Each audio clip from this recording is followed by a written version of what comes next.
Howdy do y'all, this is John, and today we are talking about Willy Wonka and the Chocolate Factory, a movie from 1971 starring Gene Wilder. And in Willy Wonka and the Chocolate Factory, it deals with this young boy named Charlie Bucket, who finds himself the last recipient of a contest where these 5 kids are allowed to, where Willy Wonka had sent 5 golden tickets out and about for 5 lucky kids. And these kids are allowed to take a tour of his famous chocolate factory and win a lifetime supply of chocolate, among other things. And really that's the whole narrative of the movie.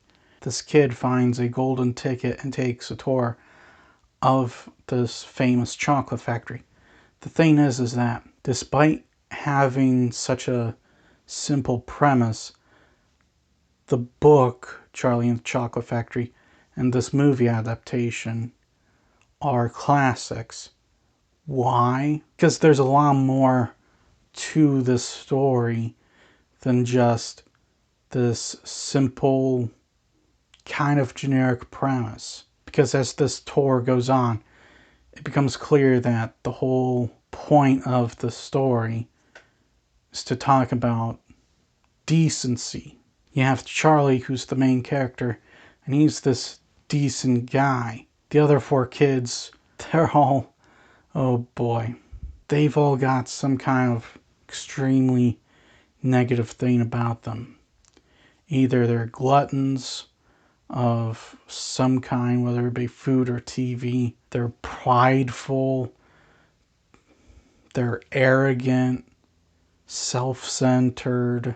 So really what this story's trying to do is it's trying to tell kids to be decent. Now that we're done talking about the story, about the musical numbers, because this is a musical, they're very good. 2 of the songs in this film, Candyman and Pure Imagination, are in the history books. Because they're classic songs, and they're classic songs for a reason.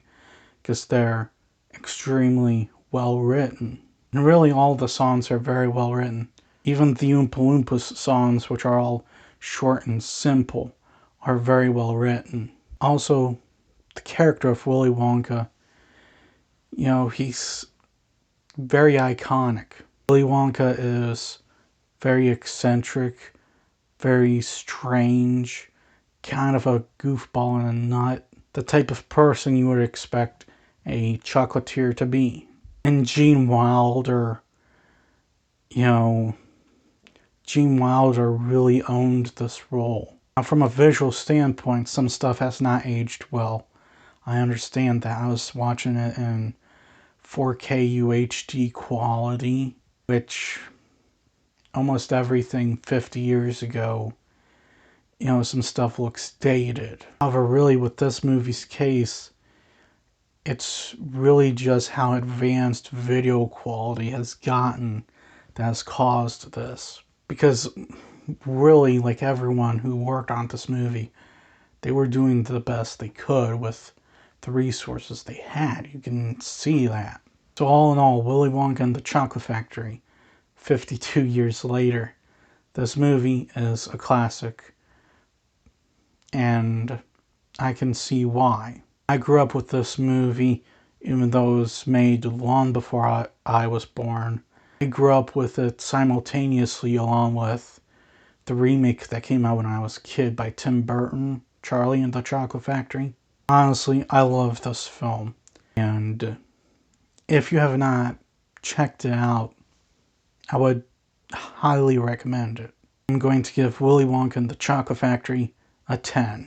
Well, that's all the time I have for today. Please hit the like button if you enjoyed this video.